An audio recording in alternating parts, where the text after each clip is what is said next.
Kynshi Mawria Sports Club bat Mawphanñiew Sports Club kali urung syaka final akan lempung ialah kai second division jangka Pdsa District Sport Association Eastern West Khasil District.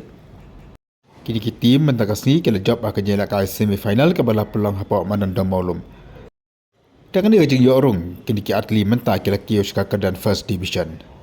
Haka jeng ialah kai semifinal ke benengkong ke Kynshi Mawria kala pelim ya ke youth club napa Pdsa lalaiko laiwei. Naga Kynshi Mawria uban jolis imli ulah thap arkol kat bau pol master noksi ulah thap shikul. Ya kini kilai kiko ulah thap haka kelas step. Kat baka youth club pat kali apan phai shikul haka kelas miet.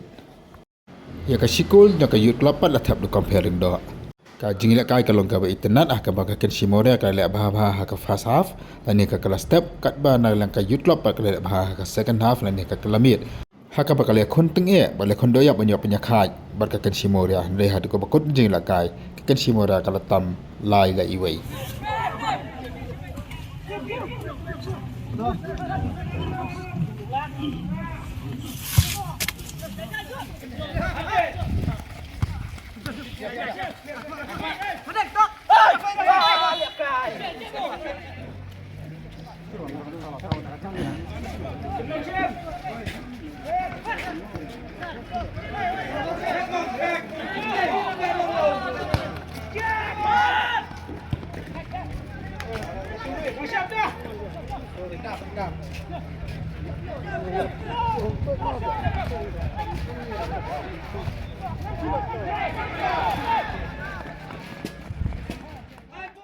Haka jeng lakai semifinal ka arpat ka Mawphanñiew kala penliam ya ka isub lembaga tiebreaker dan ka penalty shootout.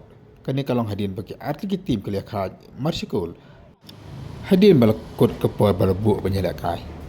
Kepor bayalakai ka Mawphanñiew kali athap ningkong lembaga open skam mawlei. Haka kelas step kat baka isub pat kali athap aka kelamit lembaga uriki potam. Kajeng lakai final dengan Kynshi Mawria bakan Mawphanñiew. Kibala dalang nak joko grup haka por bele ya ka preliminary round kan long haka kasan tarik matau menai ka beri kasni rakhi ya ka Independence Day.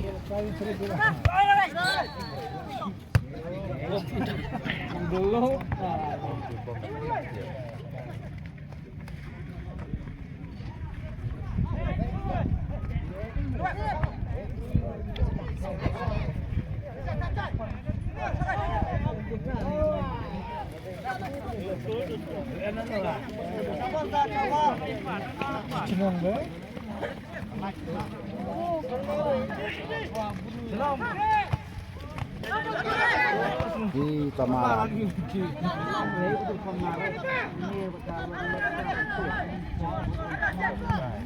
Cạch mà rẽ là bên này.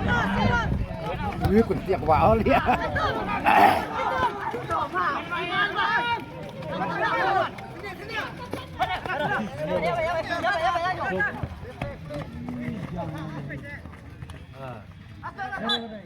Tapi yang sialan jebok lah. Jebok, jebok.